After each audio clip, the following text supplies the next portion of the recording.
Asisten statistisi terampil. Kemampuan umum, 1 Data Indonesia atau SDI, dan Sistem Statistik Nasional atau SSN. 1. Sebagai asisten statistisi terampil, Anda diminta menjelaskan definisi utama dari 1 Data Indonesia atau SDI. Manakah pernyataan berikut yang paling tepat? A. Program untuk menyeragamkan seluruh data pemerintah. B. Kebijakan tata kelola data pemerintah untuk menghasilkan data yang akurat, mutakhir, terpadu, dan dapat dipertanggungjawabkan. C. Sistem pengumpulan data nasional yang terpusat. D. Inisiatif untuk mendigitalisasi seluruh data pemerintah. E. Program untuk membatasi akses data pemerintah. Jawaban yang tepat dari soal di atas adalah B. Pembahasan dari pertanyaan di atas yaitu, bahwa 1 Data Indonesia atau SDI adalah kebijakan tata kelola data pemerintah yang bertujuan untuk menghasilkan data yang akurat, mutakhir, terpadu, dan dapat dipertanggungjawabkan, serta mudah diakses dan dibagi pakaikan antar instansi pusat dan daerah. 2. Dalam menjalankan tugas sebagai asisten statistisi terampil, Anda perlu memahami prinsip-prinsip 1 Data Indonesia. Manakah dari berikut ini yang bukan merupakan prinsip SDI? A. Data terstandar. B. Data terbuka. C. Data terpusat. D. Metadata baku. E. Data terintegrasi. Jawaban yang tepat dari soal di atas adalah C. Pembahasan dari pertanyaan di atas yaitu, bahwa prinsip-prinsip 1 Data Indonesia meliputi data terstandar, metadata baku, data terintegrasi, dan data terbuka. Data terpusat bukan termasuk prinsip SDI karena SDI justru mendorong interoperabilitas dan berbagi pakai data antar instansi. 3. Asisten statistisi terampil di BPS harus memahami peran Sistem Statistik Nasional atau SSN dalam mendukung 1 Data Indonesia. Apa peran utama SSN terkait hal ini? A. Menggantikan seluruh fungsi 1 Data Indonesia. B. Menyediakan kerangka kerja untuk koordinasi dan integrasi kegiatan statistik nasional. C. Membatasi produksi data hanya oleh BPS. D. Menghilangkan otonomi lembaga statistik sektoral. E. Menciptakan sistem database tunggal nasional. Jawaban yang tepat dari soal di atas adalah B. Pembahasan dari pertanyaan di atas yaitu, bahwa SSN berperan menyediakan kerangka kerja untuk koordinasi dan integrasi kegiatan statistik nasional, yang mendukung tujuan 1 Data Indonesia dalam menghasilkan data yang terintegrasi dan terstandar. 4. Dalam pelatihan asisten statistisi terampil, dijelaskan komponen-komponen sistem statistik nasional. Manakah dari berikut yang bukan termasuk komponen utama SSN? A. Badan Pusat Statistik. B. Kementerian lembaga pemerintah non-kementerian. C. Pemerintah daerah. D. Organisasi masyarakat sipil. E.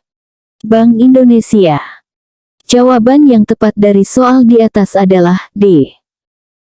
Pembahasan dari pertanyaan di atas yaitu, bahwa komponen utama SSN terdiri dari BPS, Kementerian Lembaga Pemerintah Non-Kementerian, Pemerintah Daerah, dan Bank Indonesia.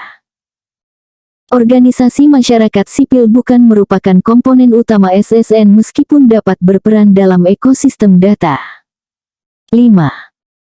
Seorang asisten statistisi terampil ditugaskan untuk menjelaskan tugas BPS dalam sistem statistik nasional. Manakah pernyataan berikut yang paling tepat? A. Memonopoli seluruh kegiatan statistik nasional. B.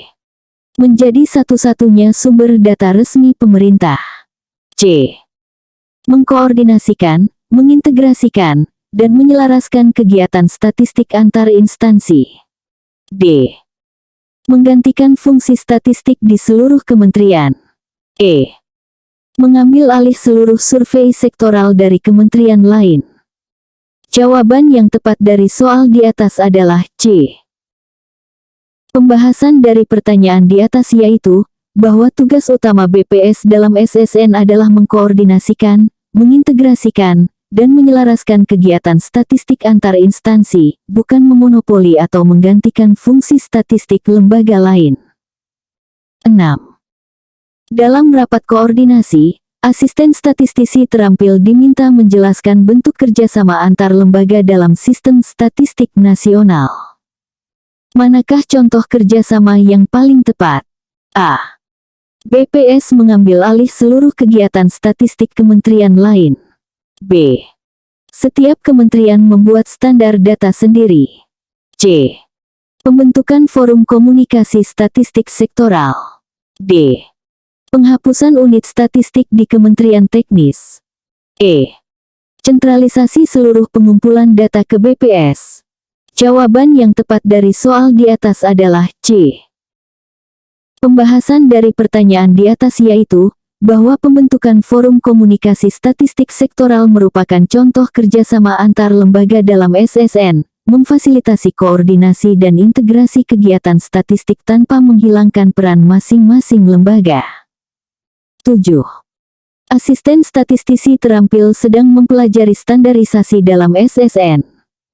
Apa tujuan utama standarisasi konsep, definisi, dan klasifikasi dalam sistem statistik nasional? A. Menghilangkan keragaman data antar sektor. B. Memudahkan integrasi dan komparabilitas data. C. Membatasi produksi data oleh kementerian teknis. D. Menyeragamkan seluruh metode pengumpulan data. E. Menghapus otonomi lembaga dalam menghasilkan data sektoral. Jawaban yang tepat dari soal di atas adalah B. Pembahasan dari pertanyaan di atas yaitu, bahwa tujuan utama standarisasi dalam SSN adalah memudahkan integrasi dan komparabilitas data antar sektor dan wilayah, bukan untuk membatasi atau menghapus peran lembaga lain. 8. Seorang asisten statistisi terampil diminta menjelaskan manfaat satu data Indonesia bagi pembangunan nasional. Manakah pernyataan berikut yang paling tepat? A. Mengurangi jumlah data yang dihasilkan pemerintah. B. Meningkatkan efisiensi dan efektivitas pengambilan kebijakan berbasis bukti. C. Membatasi akses publik terhadap data pemerintah. D. Menghilangkan keragaman data antar daerah. E. Mempercepat proses pengumpulan data tanpa memperhatikan kualitas. Jawaban yang tepat dari soal di atas adalah B. Pembahasan dari pertanyaan di atas yaitu, bahwa manfaat utama SDI bagi pembangunan nasional adalah meningkatkan efisiensi dan efektivitas pengambilan kebijakan berbasis bukti melalui ketersediaan data yang akurat, mutakhir, dan terintegrasi. 9. Dalam diskusi tim, asisten statistisi terampil diminta mengidentifikasi tantangan utama implementasi satu data Indonesia. Manakah yang paling signifikan? A. Keterbatasan anggaran untuk pengembangan infrastruktur TI. B. Resistensi terhadap perubahan di beberapa instansi. C. Perbedaan standar data antar lembaga. D. Kurangnya sumber daya manusia yang kompeten. E. Semua pilihan di atas. Jawaban yang tepat dari soal di atas adalah E. Pembahasan dari pertanyaan di atas yaitu, bahwa semua pilihan merupakan tantangan signifikan dalam implementasi SDI, mencakup aspek teknis, organisasi, sumber daya manusia, dan budaya kerja. 10. Sebagai asisten statistisi terampil, Anda ditanya tentang peran Anda dalam mendukung SDI dan SSN. Manakah pernyataan berikut yang paling tepat? A. Fokus hanya pada pengumpulan data tanpa memperhatikan standarisasi. B. Mengabaikan metadata dalam proses pengolahan data. C. Menerapkan standar dan klasifikasi yang telah ditetapkan dalam kegiatan statistik. D. Membatasi saring data dengan instansi lain. E. Menggunakan definisi dan konsep yang berbeda dari standar nasional. Jawaban yang tepat dari soal di atas adalah C. Pembahasan dari pertanyaan di atas yaitu, bahwa peran asisten statistisi terampil dalam mendukung SDI dan SSN termasuk menerapkan standar dan klasifikasi yang telah ditetapkan dalam kegiatan statistik untuk mendukung integrasi dan komparabilitas data. 11. Asisten statistisi terampil sedang menganalisis efektivitas satu data Indonesia. Indikator mana yang paling relevan untuk mengukur keberhasilan implementasi SDI? A. Jumlah data yang diproduksi pemerintah. B. Tingkat integrasi dan interoperabilitas data antar instansi. C. Kecepatan publikasi data tanpa memperhatikan kualitas. D. Jumlah instansi yang memiliki portal data sendiri. E. Besarnya anggaran yang dialokasikan untuk pengumpulan data. Jawaban yang tepat dari soal di atas adalah B. Pembahasan dari pertanyaan di atas yaitu, bahwa tingkat integrasi dan interoperabilitas data antar instansi merupakan indikator kunci keberhasilan SDI, menunjukkan sejauh mana data dapat digunakan bersama dan diintegrasikan secara efektif. 12. Dalam proyek bersama antar instansi, asisten statistisi terampil menemukan perbedaan definisi indikator kemiskinan. Langkah apa yang paling tepat diambil? A. Mengabaikan perbedaan dan menggunakan definisi masing-masing. B.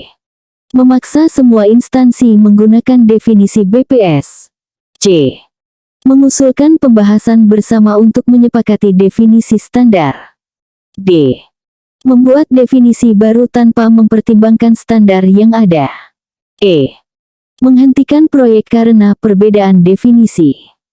Jawaban yang tepat dari soal di atas adalah C. Pembahasan dari pertanyaan di atas yaitu, bahwa mengusulkan pembahasan bersama untuk menyepakati definisi standar adalah langkah yang paling sesuai dengan prinsip SDI dan SSN, mendorong koordinasi dan standarisasi tanpa mengesampingkan peran masing-masing instansi. 13. Seorang asisten statistisi terampil diminta menjelaskan perbedaan utama antara data terbuka dalam konteks SDI dan data rahasia. Manakah pernyataan berikut yang paling tepat? A. Data terbuka selalu gratis, sementara data rahasia selalu berbayar. B. Data terbuka dapat diakses publik, sementara data rahasia memiliki pembatasan akses berdasarkan regulasi. C. Data terbuka hanya diproduksi BPS, sementara data rahasia oleh kementerian lain. D. Data terbuka tidak memerlukan metadata, sementara data rahasia wajib memiliki metadata. E. Data terbuka tidak akurat, sementara data rahasia selalu akurat. Jawaban yang tepat dari soal di atas adalah B. Pembahasan dari pertanyaan di atas yaitu, bahwa perbedaan utama adalah pada aksesibilitas, di mana data terbuka dapat diakses publik sesuai prinsip SDI, sementara data rahasia memiliki pembatasan akses berdasarkan regulasi yang berlaku. 14. Dalam workshop SSN, asisten statistisi terampil diminta menjelaskan peran Bank Indonesia dalam sistem statistik nasional. Manakah pernyataan berikut yang paling akurat? A. Mengambil alih seluruh statistik keuangan dari BPS. B. Menjadi satu-satunya produsen data ekonomi nasional. C. Menyediakan statistik moneter, sistem pembayaran, dan neraca pembayaran. D. Menggantikan fungsi otoritas jasa keuangan dalam statistik perbankan. E. Memonopoli seluruh survei ekonomi nasional. Jawaban yang tepat dari soal di atas adalah C. Pembahasan dari pertanyaan di atas yaitu, bahwa dalam SSN, Bank Indonesia berperan menyediakan statistik moneter, sistem pembayaran, dan neraca pembayaran, sesuai dengan tugas dan fungsinya sebagai bank sentral, tanpa menggantikan atau memonopoli peran lembaga lain. 15. Asisten statistisi terampil sedang mempersiapkan presentasi tentang manfaat metadata dalam konteks satu data Indonesia. Apa fungsi utama metadata dalam SDI? A. Menggantikan data utama dalam publikasi. B. Memperbesar ukuran file data. C. Memberikan informasi tentang karakteristik data untuk memudahkan interpretasi dan penggunaan. D. Membatasi akses terhadap data. E. Meningkatkan kecepatan pengumpulan data. Jawaban yang tepat dari soal di atas adalah C. Pembahasan dari pertanyaan di atas yaitu, bahwa fungsi utama metadata dalam SDI adalah memberikan informasi tentang karakteristik data, seperti definisi, metode pengumpulan, dan kualitas, untuk memudahkan interpretasi dan penggunaan data secara tepat oleh pengguna.